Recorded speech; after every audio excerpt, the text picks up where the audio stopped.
السلام علیکم ورحمۃ اللہ وبرکاتہ۔ بہت سارے لوگ مختلف سوالات، مختلف غموں کو شیئر کر رہے ہیں اور اس غم سے متعلق سوالات آ رہے ہیں۔ کسی کا شوہر انتقال کر گیا ہے، کسی کا شوہر کم عمر کا انتقال کر گیا ہے، کسی کی بیوی انتقال کر گئی ہے، کسی کی جوان بیٹی کا انتقال ہو گیا ہے، کوئی پریگننٹ تھی لڑکی، ڈیورنگ پریگننسی اس کا انتقال ہو گیا ہے، ڈیورنگ ڈیلیوری اس کا انتقال ہو گیا ہے۔ Either of these two situations یہ شہید ہی کے زمرے میں آتے ہیں کہ اگر ڈیلیوری کے دوران یا حمل کے دوران یا نفاس کے دوران جو ہے انتقال ہو جائے، ریزن ڈیلیوری ہوگی، تو ایسی صورت میں وہ شہید ہوگا، لیکن شہید حکمی ہوگی وہ لڑکی۔ اسی طرح کسی کے بچے کی ایکسیڈنٹ میں موت ہو گئی، وہ بھی حادثاتی اموات بھی شہید حکمی کے زمرے میں آتی ہیں۔ کچھ لوگ اپنے اور غم ہیں مختلف قسم کے، اس سے جڑے ہوئے اس کا اظہار کرتے نظر آتے ہیں۔ میں دو تین باتیں آپ کو آج بتانا چاہتا ہوں۔ ایک تو سورۃ الفلق اور سورۃ الناس، اسی طرح سورۃ الاخلاص، قل هو اللہ احد۔ یہ جو تین صورتیں ہیں نا، ان کو آپ اپنے دن کے معمول میں ایڈ کر لیں۔ صبح 3 دفعہ پڑھیں ایک ایک صورت، اور عصر کے بعد 3 دفعہ پڑھیں یا مغرب کے بعد، ٹھیک ہے؟ 3 دفعہ پڑھنی ہے، 1-2 منٹ لگیں گے آپ کے، سمجھ کے پڑھنا ہے۔ اس میں سے میں آپ کو 1 نقطہ آج سمجھاتا ہوں۔ دیکھیں، قل، اے میرے پیارے نبی صلی اللہ علیہ وآلہ وسلم، آپ ان سے کہہ دیجئے، یہ محمد الرسول اللہ، اشہد ان محمد الرسول اللہ اس قل کے اندر ہے۔ میں شہادت دیتا ہوں، گواہی دیتا ہوں کہ محمد مصطفیٰ اللہ کے رسول ہے، یہ قل میں ہے۔ هو اللہ احد، یہ اشہد ان لا الہ الا اللہ ہے نا۔ اب آتے ہیں قل اعوذ برب الفلق پہ، میں نے بات کرنی ہے ذرا، کہ میرے پیارے نبی صلی اللہ علیہ وآلہ وسلم میرے بندوں سے یہ کہہ دے کہ میں اس رب کی پناہ میں آتا ہوں، اس رب کی پروٹیکشن میں آتا ہوں جو صبح کا رب ہے۔ بڑی پیاری بات ہے۔ جب انسان نا امید ہو جاتا ہے تو اسے اندھیرے سے تشبیہ دی جاتی ہے۔ جب انسان کے لیے سارے راستے بند ہو جاتے ہیں تو اسے اندھیرے سے تشبیہ دی جاتی ہے، راستوں کے بند ہونے سے، تاریکی سے تشبیہ دی جاتی ہے، مایوسی سے تشبیہ دی جاتی ہے۔ یہاں رب کہہ رہا ہے کہ میں صبح، صبح کیا ہے؟ صبح وہ پہلی کرن ہے جو روشنی کی امید دیتی ہے۔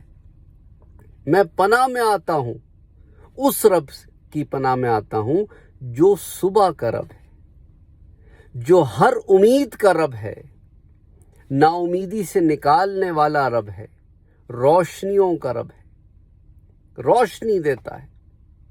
تو میں اس کی پناہ میں آتا ہوں۔ اس صبح کی روشنی سے میری زندگی میں بھی کچھ اجالے ہو جائیں۔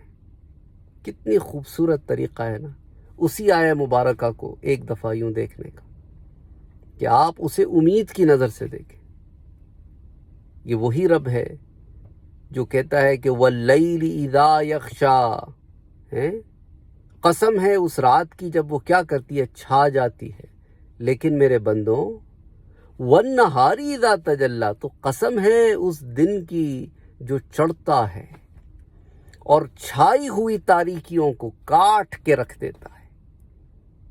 تو زندگیوں میں لیل چھائی ہے، رات چھائی ہے، تو دوپہر بھی تو چڑھ رہی ہے اور اسے کاٹ رہی ہے۔ لا تقنطوا من رحمت اللہ، نا امید نہ ہونا اپنے رب کی رحمت سے، اپنی رب کی رحمت سے نا امید نہ ہونا۔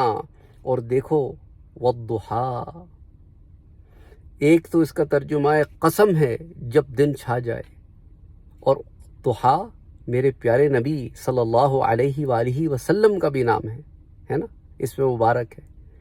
تو تم تو اشہد ان محمد الرسول اللہ پڑھنے والے لوگ ہو، محمد مصطفیٰ صلی اللہ علیہ وآلہ وسلم کے نور سے فیض حاصل کرنے والے لوگ ہو۔ تم نے تو حضور کا دامن پکڑ لیا ہے، تو پھر اس نور سے اپنی زندگیوں کو منور کرو، اور حضور جو بشر بھی ہیں، نور بھی ہیں، جو صرف بشر مانے نور کا انکار کر دے وہ بھی گمراہ ہے، جو صرف نور کی رٹ لگائے اور بشر کو نہ مانے وہ بھی گمراہ ہے۔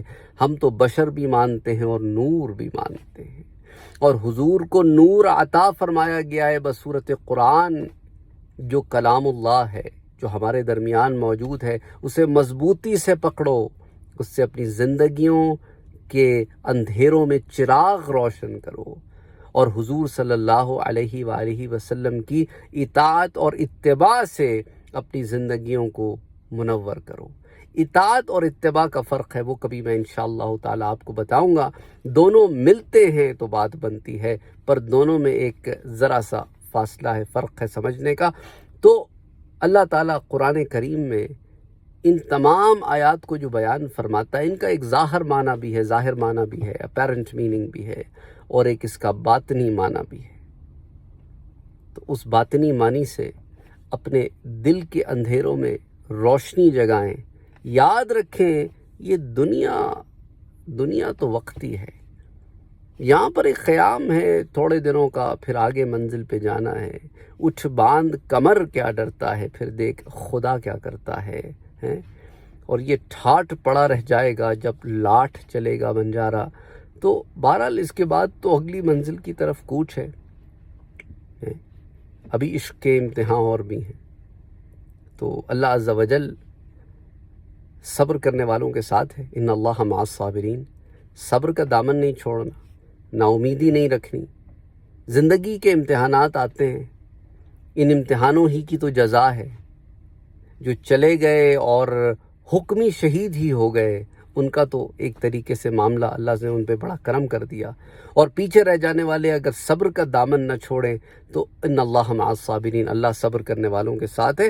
تو اپنے خیال رکھنا ہے، وہ خیال ایسے رکھنا ہے کہ نیگیٹیوٹی کو اپنی زندگی سے نکالنا ہے، اور وہ جو نیگیٹو لوگ ہیں جو آپ میں نیگیٹیوٹی انجیکٹ کرتے ہیں، ان سے آپ دور رہیں، تعلق کاٹے نہ، فاصلہ مینٹین رکھیں۔